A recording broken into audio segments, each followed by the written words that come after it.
আমি যদি একবার দেখা পেতাম ওনাকে সরাসরি আমি এই প্রশ্নটা করতাম যে কেন আমাদেরকে রাস্তায় দাঁড়াতে হবে।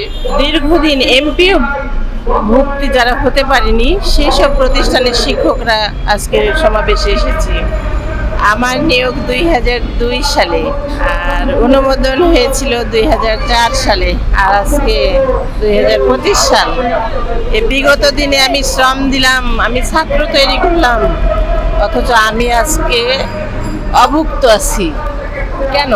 এই বৈষম্যে রাজনৈতিক দলদেরকে বলা হয় যে ওরা মানে নিজের স্বার্থ বোঝে, কিন্তু আমি এখন ডক্টর ইউনূসকে অভিযোগ করতে চাই যে তিনি কেন এই বৈষম্য করছে, শিক্ষিত মানুষকে নিয়ে কেন তিনি খেলছে, কেন আমাদেরকে বারবার আন্দোলন করতে রাস্তায় আসতে হচ্ছে। আমি ওনার কাছে জবাব চাই।